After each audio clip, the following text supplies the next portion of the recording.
From the castle in Owings Mills, Maryland, it is the Banner Ravens podcast. Paul Mancano and Jonas Shaffer, joined by Childs Walker of the Baltimore Banner. That's right, he came over to the good side. Childs, thank you so much for joining us. I really appreciate you hopping on, taking your time to talk about the Ravens. Yep, thanks for having me. It's good to have you on this side, and of course, it gives us an opportunity to pump your work and also to play this clip. Shout out to the Banner. It almost sounds like Childs to the Banner. It kind of does if you think about it. Usually when he says my name, it's in a less flattering context. Well, that was we're going to get as much mileage out of that as humanly possible. We are going to preview the Ravens Week 2 game against the Cleveland Browns, and we're going to talk about some comments that were made yesterday by some members of the Ravens defense. We're also going to talk, of course, about the return of Joe Flacco, and that's why we're lucky enough to be joined by Childs, who has covered Joe Flacco during his time with the Ravens. But first, guys, we should start with those comments that were made by Marlon Humphrey, by Odafe Oweh, which you can read more on thebanner.com. Subscribe $1 for 6 months. Interesting quotes and comments from one of the Ravens leaders on defense. Let's get a listen to some of the things that Marlon had to say when asked about the Ravens' defensive struggles in their Week 1 loss to the Bills. I will say when we were up 15, I like to sit next to Roquan on the bench because I know he's going to be pretty locked in throughout the entire game, and I want to be kind of at that same mental level. And I just remember being up 15, and I'm like, I looked over Rose like, let's go win the game. And I think as a collective, I think, when you watch the tape, we all want to do that, but I think it goes kind of to what Harb's addressed in the team meeting. He said, we're just not mature enough as a team yet. I think it's very clear we got great players on both sides of the ball, but defensively, we have to work on our maturity too. Doesn't matter what our offense is doing. Doesn't matter what Lamar, we have to go out there and win the game. And right now our maturity level right now is, sadly, when we get in those situations, it's just not good enough. All right, guys.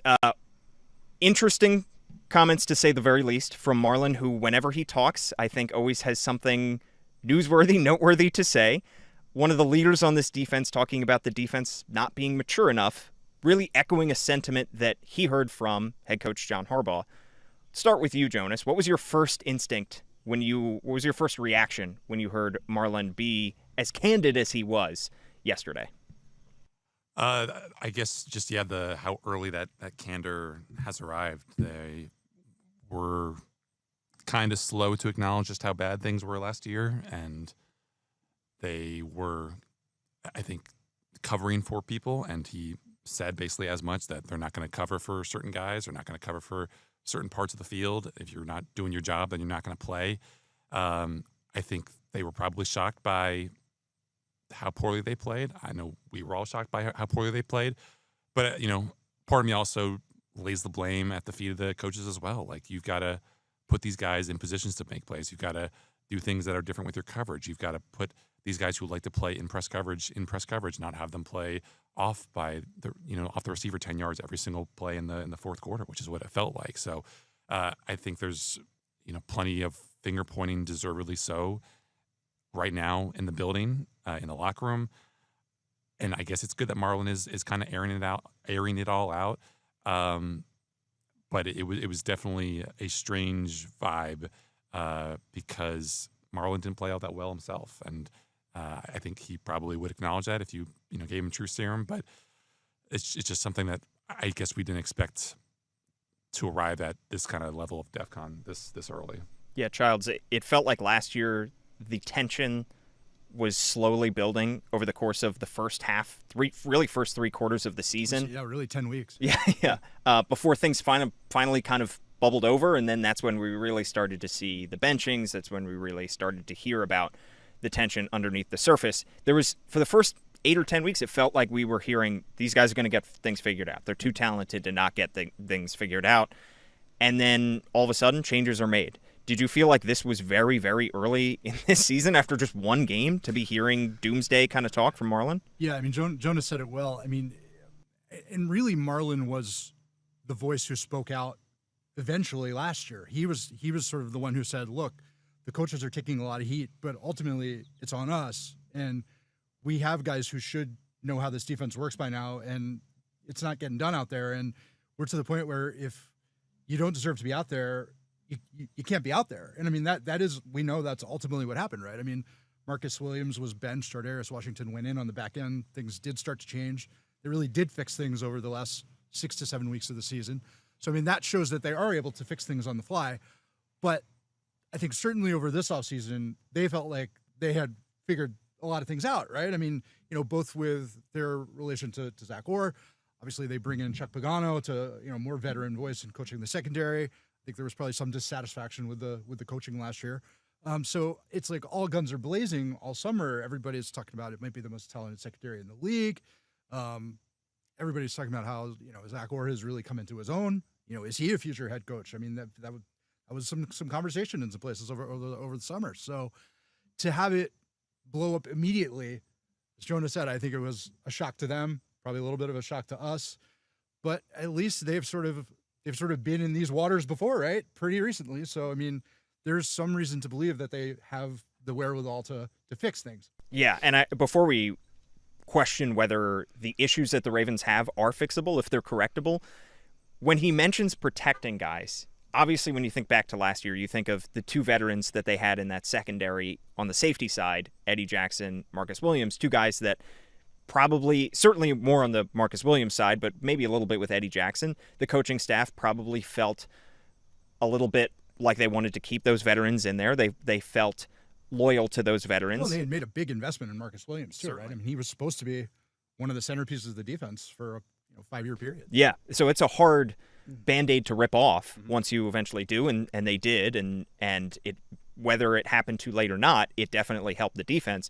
When you think about this year, you think about some of the veterans that they have in that locker room right now, and you look at Jair Alexander as somebody who was brought in because Lamar Jackson specifically, whether it was Lamar that pushed the deal over the top or not, Lamar Jackson was stumping publicly to get him in the building. Right. They get him in the building. Somebody who's had a ton of injuries throughout his career and missed a month of training camp comes back the week before week one and struggles in the somewhat limited playing time that he got in week one.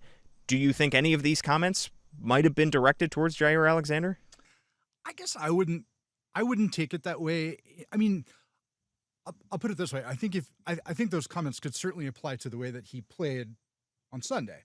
I mean, he wasn't good, and he said that after the game. I mean, he knew, and I mean, Harbaugh essentially said that yesterday. He said we've got to get Jair right.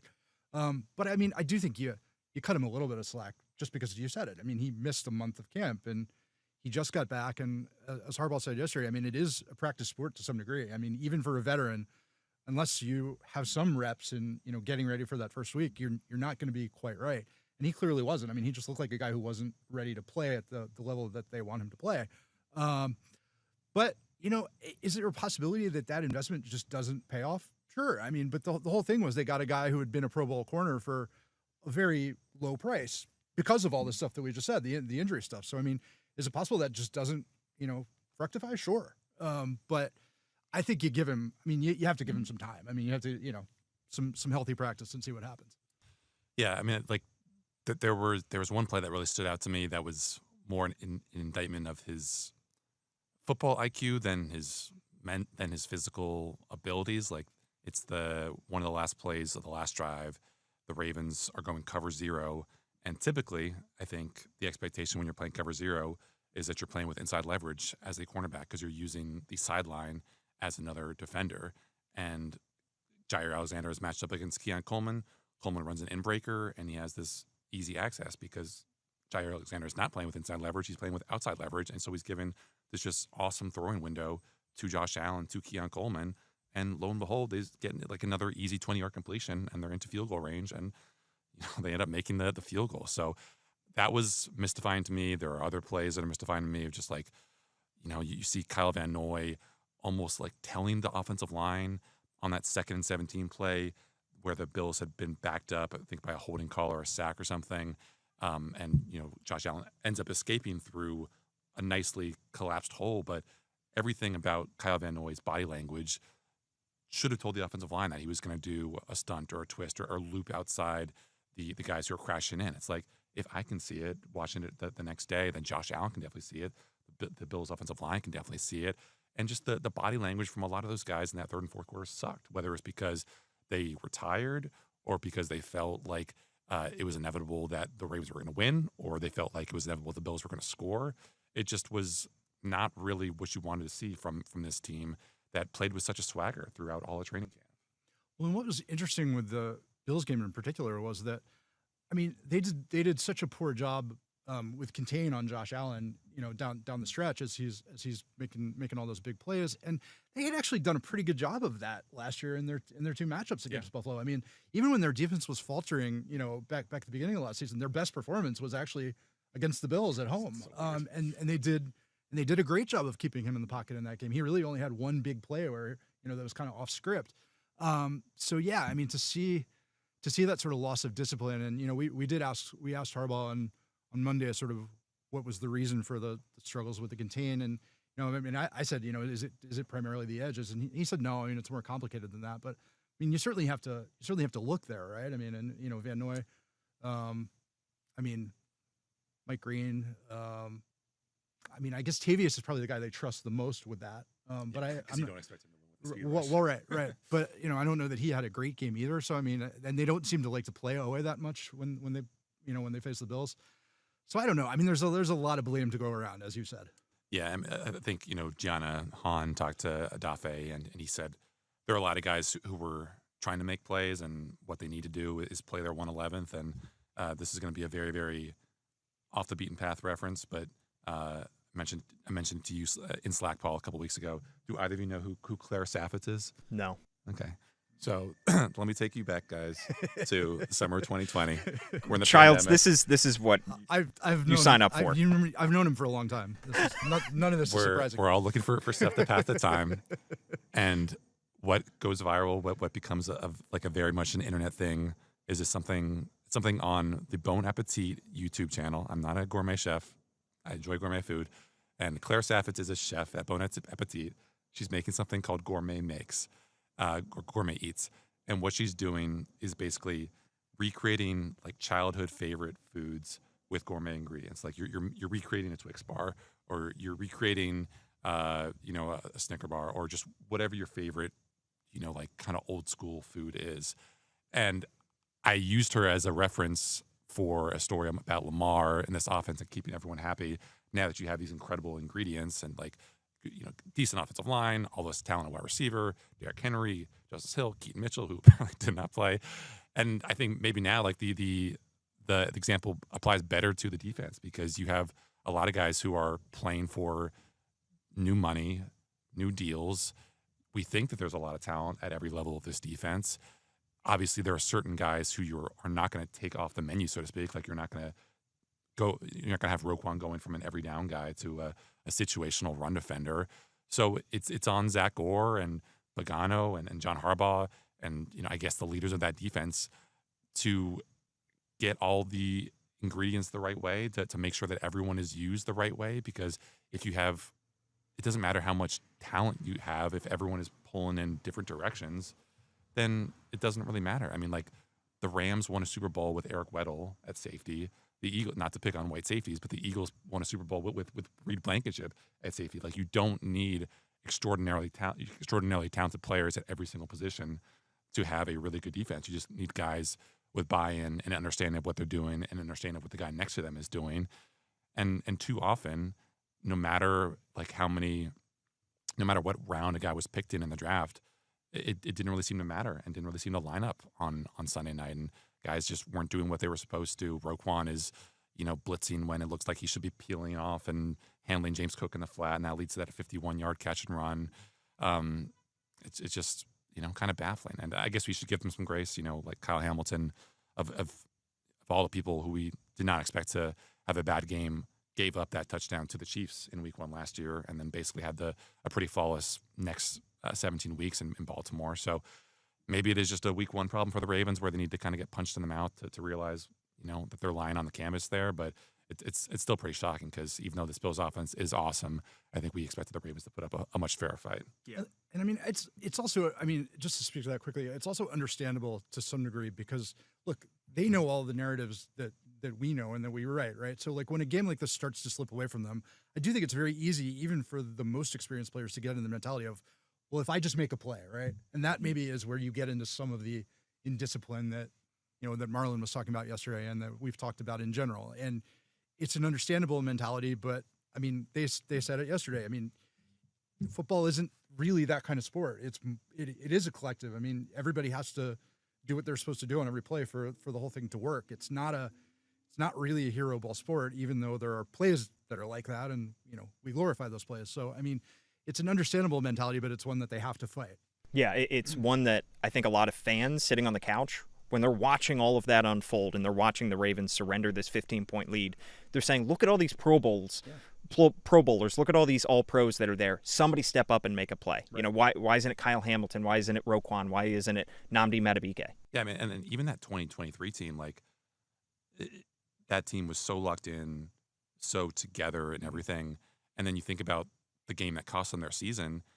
I mean, fans, I think, still hold it against Jadeveon Clowney for just kind of going rogue on some of those pass rush moves and giving up those easy step-up lanes for Patrick Mahomes in the AFC Championship game. Like, he was a guy who was always going to do his job until the moment when he didn't do his job, and the Ravens end up, kind of going home, not explicitly because of Jadeveon Clowney, but just that there's still some anger, I think, because of what happened in that game from a guy who you would expected to, do what he'd been doing for the 19, 20 weeks prior. Yeah. All right. Well, we're going to talk about the quarterback that the Ravens have a chance to get right against. That's Joe Flacco on the other side of this quick break as we hear from our sponsors. That's right. An S at the end of that. Multiple sponsors. For the 5th year in a row, Toyota is the best resale value brand according to Kelley Blue Book's KBB.com, including the 2025 Grand Highlander, best in resale value for midsize SUVs. Toyota, let's go places. Looking for the ultimate game day spot? Head to Guinness, Baltimore. We've got fresh pints, the biggest screen south of the stadium, and the perfect place to cheer on the home team. Game time is Guinness time. All right, guys, Joe Flacco returns to Baltimore for the very first time since being traded 7 years ago. And in those 7 seasons, since he was traded for a 4th-round pick to Denver, in the pick that, by the way, turned into Justice Hill, still on the roster. Isn't that crazy? On his 3rd contract. On his 3rd contract, that's true. So he had a 1 year, 8-game stint with Denver. 3 years as a backup for the Jets. Got a significant playing time, of course, there. 1 magical year as he took over for Deshaun Watson in Cleveland. 1 year as a backup for Anthony Richardson in Indy. And then finally, he is back in Cleveland, where he beats out Kenny Pickett and Dylan Gabriel and Shedeur Sanders, and he is starting for the Cleveland Browns. Childs, as somebody who has covered Joe Flacco for a while, covered him back when he was with the Ravens. Yep. Candidly, when the Ravens trade him for a 4th-round pick to Denver, how many times over the last 8 years did you think this is it for Joe Flacco? It's over. I mean, the first time I thought that was not long after they traded him, because I mean, if you remember back the time with Denver, I mean, he was just getting killed. At some point. I mean, they didn't have a very good offensive line. I mean, we know that even at his athletic peak, Joe was not a marvel of mobility. So, what? I mean, that's I was honestly just as someone who always liked him personally and liked dealing with him. I was like, I didn't want to see him get hurt. So I guess that was the first time it occurred to me. I guess that would have been around 2020-ish. And then I guess the other part of it that has surprised me a little bit is if you had asked me in 2014, 2015, is Joe Flacco a guy who's going to want to keep playing even if he might be the backup? Would he be comfortable going into multiple seasons as the backup? I'm not sure I would have said yes. Like I found that a little surprising when he got into that cycle. But I guess then if you think about it, maybe not as surprising. I mean, because he's such an even-keeled guy that, I mean, if he goes into a season understanding what his role is going to be, he's not going to sort of lose his mind about it halfway through.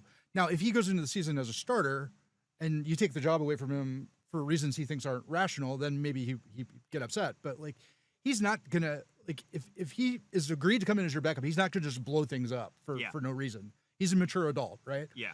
So in that sense, not surprising. But, if you had asked me in 2013, is he going to be is he going to be, somebody's backup in 2023? I mean, no, you don't envision that, right? Especially given, and he made a lot of money on the big deal that he signed after he won the Super Bowl here. So it's not like he needs to do it from a financial standpoint. So he likes playing, and God bless him. Yeah, I mean, I feel like one of the key traits of a backup quarterback who just hangs around for a long time is being able to mentor the young guy and being able to accept that he is the backup, and while the young guy develops on the field, who might take his lumps, Joe Flacco is going to be supportive. That guy's going to be supportive. But that guy's usually not a former Super Bowl MVP, first-round pick who was like the starter for his team for more than a decade, right? That's the weird part about it. Yeah, it's usually like a Chase Daniel. He's also bristled at the idea that when he was like the old starter with the young charge backing him up, that he would be the willing, right? That he would cede that throne eventually. Like, he wants to play ball. He doesn't want to give up his snaps to the young guy. That's just not how Joe's built. I mean, right? We both covered him the year that Lamar came in, and he was asked about that explicitly many times that year, and that was exactly his answer. Is like, no, that's not how I see myself. Right. And it started with Lamar Jackson. I mean, you had Sam Darnold in New York. You had Anthony Richardson in Indy. You have now a couple rookie quarterbacks in Cleveland. Going back to the relationship with Lamar and Joe, during that entire process, and I was not covering the Ravens. That was your first year, Jonas, covering the Ravens, was the transition from Joe Flacco to Lamar Jackson. It seems like really from that moment, from the way that Joe Flacco handled that, up until now, he has always demonstrated the fact that he is the first guy who is going to support and help mentor a young quarterback, and it started with Lamar. Yeah, I think probably I think Kyle, our colleague Kyle Goon is writing about this, but to me, what struck me the most in retrospect was just how seamless and how graceful the transfer of power in Baltimore was from Joe to Lamar, not just during the season in 2018 when Joe was dealing with the hip injury, right? Yeah. It was the fact that, like, if you guys remember, the last game of that season was an ugly Ravens playoff loss. Stop me if you've heard that before. I was going to say, which one? Heavens forbid. that offense could not do anything until very, very late against that Chargers team. Before they got things kind of ramped up in the fourth quarter, there were calls from the fans for Joe Flacco to step in for Lamar. Yeah. And there was never a consideration from Harbaugh to change things mid-game, midstream. And I believe when we talked to Joe after the game, he was like, yeah, it's fine. Like, the Ravens have made their decision. I think I know what that means for me going forward. And I think that was just like a really graceful, genuine thing to do, to not basically stick your foot in it and mess up excuse me, what could have been a particularly thorny offseason for the Ravens. I mean, I think they knew that they had a guy in Lamar, but you started to see some of what those flaws could be for him going forward, and for Joe to not say that I should have been, because he lost his job to injury, and that's something that John Harbaugh has said he doesn't want to see happen. And so for Lamar to be struggling that way, and for Joe to not go in this playoff game where it seemed like the Ravens needed him, and for Joe to not raise a stink about it at any point, even now, like in the almost decade plus since we've been there, I think it's just really impressive that he had that level of awareness about kind of where he was in his career and where Lamar was in his own career. Yeah, he handled the situation with a lot of public dignity. Again, he was a grown-up at that point, and I think that always helps. But I don't think it was easy for him, and I mean, I think he handled his role well. I don't think he would have told you that he thought of himself as Lamar Jackson's mentor in 2018. I think he still thought of himself as, I'm trying to make the Baltimore Ravens win this year, and this guy's learning behind me, and I mean, I'll help him where I can, but my job is not to be, Lamar Jackson's not my Padawan. Like, that's not my, I don't define myself that way. I don't think he ever defined himself that way. And I don't know what you would say. I mean, I've never gotten the sense that they're like close. I mean, I think they had a friendly younger guy to older guy relationship. I think they're very cordial with each other when they see one another. They had the nice hug at the NFL Honors event. I mean, so I think there's an appreciation there. And I mean, I think certainly, again, as a grown-up, Joe understands that, what happened was what needed to happen, because I mean, we've seen what's happened since then, right? I mean, and in a way, the injury made it easier on John Harbaugh. Like, I mean, he didn't just have to make the call at some point. It was made for him, and they started winning with Lamar, even though Lamar was, still fairly limited as a rookie. I mean, they take off. They're headed for the playoffs. They really had to rally to get to the playoffs. Probably did save his job. So, I mean, in a way, nature sort of stepped in and made that situation more graceful than it might have been. Yeah. But regardless, Joe handled himself very maturely throughout all of it, and I think everyone appreciated that. Childs, you covered Joe for much longer than I did. Yeah. Was Flack a common nickname for him? I was surprised when Lamar dropped that yesterday. Yeah, no, I don't remember. I mean, obviously you've heard, all of the variations of Joe Cool and all that stuff, but no, not really. Lamar has his own nicknames for people. That's right. His own lexicon. I'll tell you about a transition that was not as peaceful. Transition of the Browns coming to Baltimore and becoming the Ravens. The Ravens are celebrating their 30th season and all of the pomp and circumstance that comes with that. Just so happens to be the week that they play Just poetry, right? the Cleveland Browns. And I know that we see this across sports, especially in baseball. I think it's funny. Teams often pick the team that they beat in a certain round. Like if they're celebrating their World Series win, a 10-year anniversary, they try to pick the series where they beat against the team that they beat 10 years ago in the World Series. In this instance, Jonas, you've seen a lot. You were unfortunately incredibly online. You've seen a lot from Browns fans on social media about perhaps the disrespect aspect of the Ravens celebrating the 30th season against the team that they stole from Cleveland, some would say. Yeah, but I think it's a certain demographic of Browns fan, of Browns media. Like, I would say people 30 and younger, 35 and younger don't really care because they weren't there for that heartbreak. But, I mean, yeah, like I did spend another 10 minutes last night listening to... Why? Of all the things you could have done. Browns radio on 92.3 there in Cleveland, and they are very, very pissed about everything that's happened. And I think the maybe the most under the radar, most compelling, most hilarious subplot about all this, I didn't even realize it until Tony Grossi, who's kind of a firebrand columnist in Cleveland, pointed it out, is that one of the guys who would have signed off on this being the weekend for the 30th anniversary is Sashi Brown, who spent a good amount of years in Cleveland and probably still knows people in that building.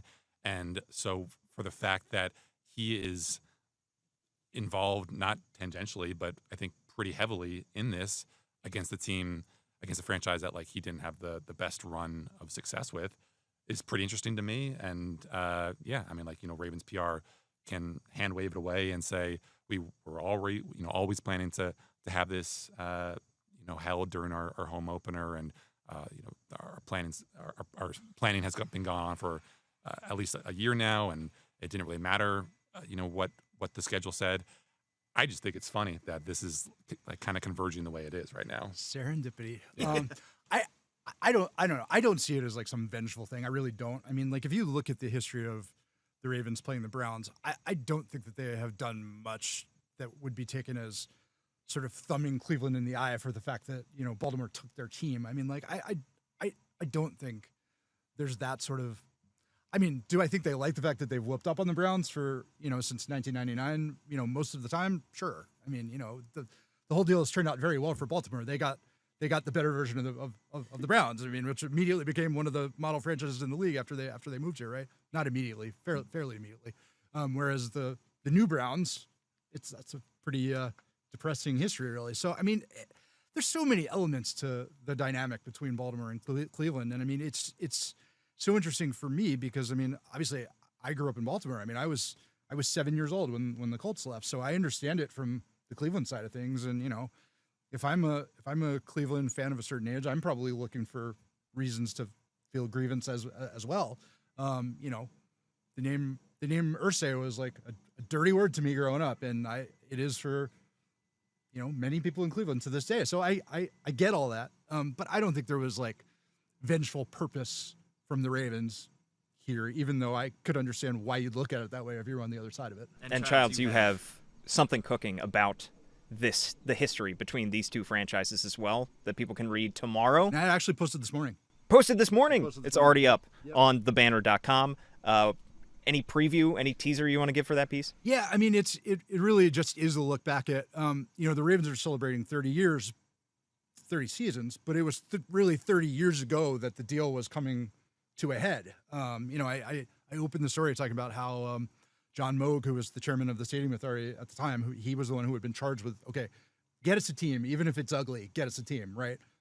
So he'd been negotiating with Art Modell's business partner, Al Lerner, and was actually at the Ripken 21-31 game. They were both there, and they sort of go off into an out of the way corner, and Moog says to Lerner, I think we're close. I think we can get this done. And Lerner said, yeah, I think it's time for you to meet Art Modell. And less than 2 weeks later, they're up in New York, and the Maryland officials meet with Art Modell for the first time, overlooking Central Park. They bring a bunch of cigars for Al Lerner and David Modell, who's Art's son, and away we went. I mean, it was less than 2 months after that the deal was signed on a plane at BWI. So just there's a lot of little good stories in that like a lot of people who've been around a long time know them, but probably a lot of younger people don't.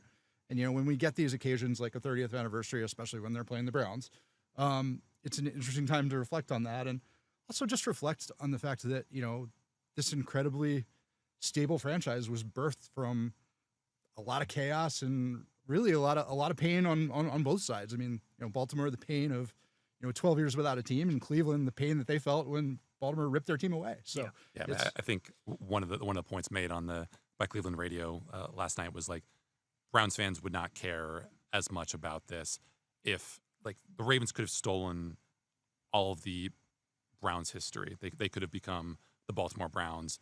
But if Cleveland had Baltimore success over these past 27 years, they would not care as much as they do right now about what they think, as you said, is kind of poking them in the eye with this 30 season celebration. Only Jonas Shaffer, the night before his birthday, is listening to Cleveland sports talk radio. It's really pretty dark if you think about it. I worked on a story that's not very good, that's up right now, and there was a tease of a Carson Schlesinger interview where he was talking about it. I could not find it, and so I just found myself into a rabbit hole. Yikes. All right, we are going to preview this matchup and give our predictions on the other side of another quick break. For the 5th year in a row, Toyota is the best resale value brand according to Kelley Blue Book's KBB.com, including the 2025 Grand Highlander, best in resale value for midsize SUVs. Toyota, let's go places. Looking for the ultimate game day spot? Head to Guinness, Baltimore. We've got fresh pints, the biggest screen south of the stadium, and the perfect place to cheer on the home team. Game time is Guinness time. Okay, guys. Ravens open as 11.5-point favorites. That is the largest spread across the NFL. I have concerns that we'll get into. Ravens obviously come in with a few guys that they're not expected to have. One, Isaiah Likely, who is still recovering from foot surgery. One is Patrick Ricard, who was still missing from practice on Wednesday with the calf injury, unlikely that he plays. And then we got another name pop up on the injury report as well. Amdi Matabike, listed with an ankle, though John Harbaugh said he expects him to be practicing on Thursday. And Jair Alexander was limited with knee injury. So you're already down. Those are four significant names already on the list. The Ravens, obviously, the offense didn't struggle too much in the absence of Isaiah Likely and Patrick Ricard. The defense, however, if you were to take out Nnamdi Madubuike, and the hope is that you don't take him out and he's going to be able to play, would significantly suffer. And then you worry about Jair Alexander and his availability as well. On the other side, 4 Browns limited Wednesday: DeJuan Jones, Jack Conklin, Joel Bitonio, and Denzel Ward. And Quinshon Judkins, the running back, rookie running back, his status is uncertain. You look into this matchup, and it feels eerily similar to last year's Week 2 matchup against the Raiders, where the Ravens are coming off this primetime game, this big playoff rematch on the road, and they lose a close game. Obviously, last year they lose by a toe. Isaiah Likely's foot just being out of bounds, they lose to the Kansas City Chiefs, coming off of that emotional high, and then they come home and lay an egg against the Las Vegas Raiders, against Max Crosby's Las Vegas Raiders, somebody who absolutely wrecked the Ravens' offensive line. Now you're facing a Cleveland Browns team after you just lost in devastating fashion on the road against the Bills, and you're facing Myles Garrett's Cleveland Browns, somebody who has the potential to absolutely wreck the Ravens' offensive line.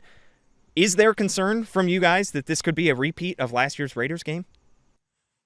I think there is. I'm going to pick the Ravens to win, but I think if you were to like stack up, the most talented guys on the field, you could say that the Browns have the two of the most talented, have the two most talented in Myles Garrett and Denzel Ward, and sometimes that's all you need if everyone else that you have on your roster or on the field is playing a C game or D game. I mean, there's not a huge gap in talent between the best teams in the NFL and the worst teams in the NFL. And this Browns rookie class looks like it's really primed to have a huge impact. I don't know if you could say that there's like any one defined advantage that the Browns have over the Ravens in this matchup. But I mean, listen, we've seen the Ravens have these kind of stumbles before against teams with not great depth, but really impressive star players. And like, who's more fearsome for the Ravens right now, considering what the offensive line looked like for stretches on Sunday, than someone like Myles Garrett? I know, Mason Graham had a pretty impressive opener for them, and the Greg Newsome and Denzel Ward basically put the straps on the best wide receiver duo in the NFL this weekend. So it's a situation where could the Ravens win like 28-3, 35-3? Absolutely. But I think based on what Cleveland did in that first week against a really, really, really good Bengals offense, I would be on high alert. You also have to remember that if the Raiders' loss was maybe the dumbest of the year for the Ravens last year, the loss in Cleveland was probably is competing for the crown. So I mean, they're it's not like they haven't lost dumb games to the Browns. I guess there's a couple things that make me a little bit less worried about it. One of those is that Cleveland's a much better team at home than they are on the road. So I would be, if they were going to Cleveland, I would be much more worried about this game, and I would be especially thinking that they might struggle to cover, that it might be a really ugly game. The fact that they're at home, a little less worried. Also, I'm never sure what to make of the Bengals in week one. I mean, we've seen that year after year, right? So I mean, on paper, it looks like an incredible defensive performance by the Browns. I haven't looked at the all 22 of that game. I don't know if you have, but you always wonder, how much of that is the Browns and how much of that is Bengals, even though it is a talented defense. And then I guess the other factor to me is that Buffalo game, it feels like such a wake-up call for the Ravens that it's hard for me to imagine them just taking this game for granted. I mean, like last year, coming off of the Chiefs game, I mean, they didn't take nearly as much crap as they have taken coming out of this Bills game, with the blown lead, right? I mean, they were sort of on the other side. They were trying to come back in the Chiefs game. So I mean, yes, it was disappointing, but this was like a 5-alarm loss, right? So and you have the defense, all getting together for dinner after the game, and they're all already talking about accountability and reckoning, and we already talked about this earlier in the pod. So it's just hard for me to imagine them taking a complacent approach this week. So I don't think they're going to lose for that reason. And then, look, the bottom line is the Browns still lost that game to the Bengals because they couldn't score enough points. I can't fathom picking against the Ravens. I mean, I could fathom it being an ugly game, but I don't know. Yeah, this is one of those instances where on the defensive side, if they come out after all of the talk, all of the conversation nationally, all of the conversation within their own locker room, and they lay an egg and the defense surrenders 35 points to Joe Flacco's Browns, then you would have serious concerns about... You're in full-on panic mode. Yes, about the future of the season. They have now pressed as many buttons as they can after week one to try to get this thing right. So if they can't fix it for this week, then you really have concerns about where is this team going. On the defensive side, Jonas, you've highlighted get to Joe Flacco. Child said 8 years ago Joe Flacco was not exactly the most mobile guy. Can't imagine he's gotten a whole lot more spry in the last 8 years. Yeah, I mean, this is setting up as a bounce back game for the pass rush because I don't think the Browns will be in a lot of third and short scenarios. That they'll at least be relying on the run game. I mean, like they averaged 2 yards per carry against the Bengals. The Bengals, who could not stop a cold during the preseason. It just their left tackle is slow-footed. The right tackle is dealing with an eye injury that knocked him out. And even when Jack Conklin, that right tackle, was playing on Sunday, it was not very good.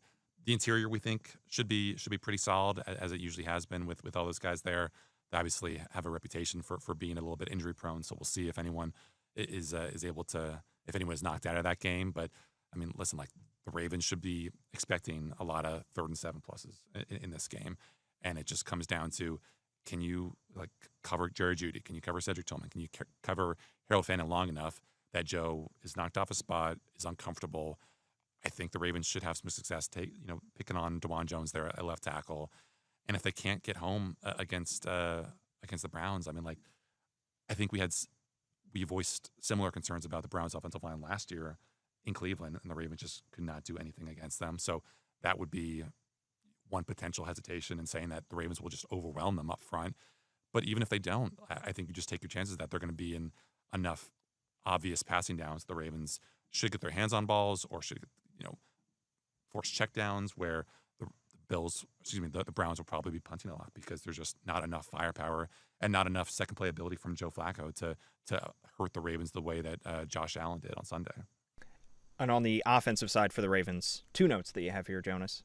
Get enough explosives and establish the run. I feel like the Ravens had plenty of explosives in week 1 against the Bills, and in some ways it almost hurt them because they were scoring with such ease so quickly. They didn't punt until the 3rd quarter, but the Bills ended up dominating the time of possession, perhaps wore down the Ravens' defense, and obviously came out with a win. Getting those explosives still is the easiest way to score. If you run up the score, you hope your defense can be able to lock it down. And then establishing the run, why do you have that as a specific mark that you think the Ravens will be highlighting this week? Just because you don't want Myles Garrett pinning his ears back and coming against you. I mean, I think he was so good in week 1. The back-to-back sacks that he had that should have basically like put the Browns in a position to win that game. You just want, the Ravens were awesome against man coverage in Buffalo, but you don't want to be similar to what the Ravens are hoping to put the Browns in. You don't want Cleveland to have the opportunity to go 3rd and 7. We're doing cover 1. We're sending a blitzer after you. We're putting Myles Garrett in there. We're manning up, Zay Flowers with Denzel Ward, Greg Newsome with Rashad Bateman.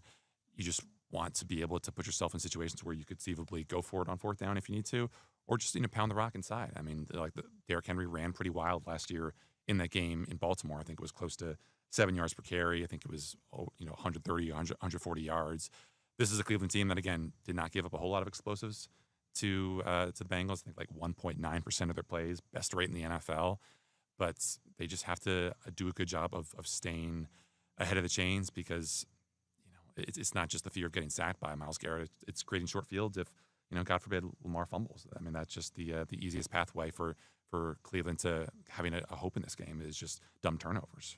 Yeah. I mean, I guess what's different about the Ravens is that they can create explosives in so many different ways, right? I mean, that's what sets them apart from the Bengals. So, I mean, even if the Browns cut off their explosives in one way, that doesn't mean they've cut off their explosives. That's what makes this offense special. And I mean, that's why I thought, and I think a lot of people thought watching them on Sunday night, I mean, for 3.5 quarters, that they were easily the best team that I saw all weekend, right? And that's what drives you crazy about this team. But probably first in DVOA after week 1, right, Jonas? I actually don't think they were. I think Really? I think the Commanders, right?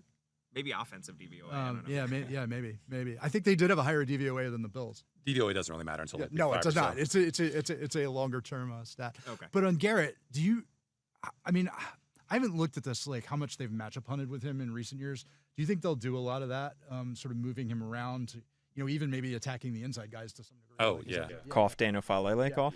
Even Voorhees. I mean, like neither of those guys is a especially quick-footed athletic marvel. I mean, so. Ed Oliver was obviously the guy who destroyed them in Buffalo. Right, And Garrett's a different kind of player, but I mean, he can do that. It's not like he can't. And I think that they have lined him up inside on other times. And I mean, like Jim Schwartz is a madman. He's not going to be cowering in the face of Lamar and Derrick Henry. He's gonna want to give these guys problems. And I think if you want to be, I guess, encouraged is maybe the word I want to say, like, about the Ravens' tackle performance last week, it's that they didn't really feel like they needed to give Roger Rosengarten a whole lot of chip help.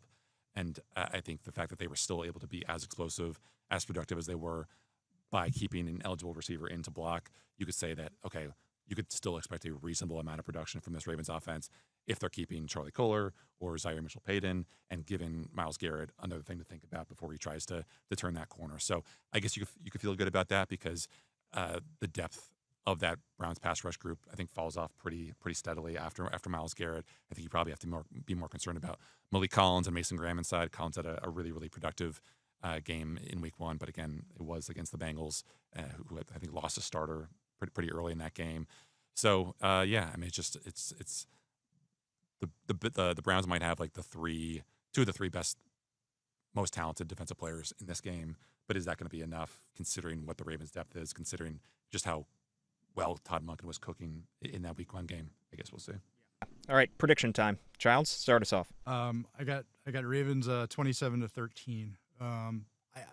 Always a little reluctant to pick them to cover when the spread is as big as it is, but I mean the bottom line is Lamar's record in these games where they're a double-digit favorite is extremely good.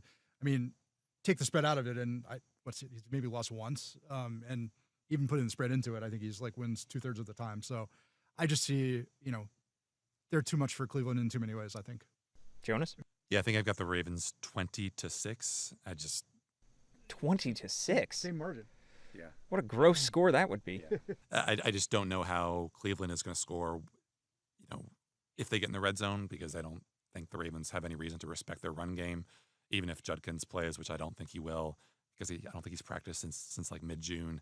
That Browns front just does not really strike that much fear into you. Maybe Fannin just has a game where Roquan is put under a microscope again, but I just think that even if the Ravens bring have a B- game on offense, their defense should be sound enough considering how limited this Browns attack is.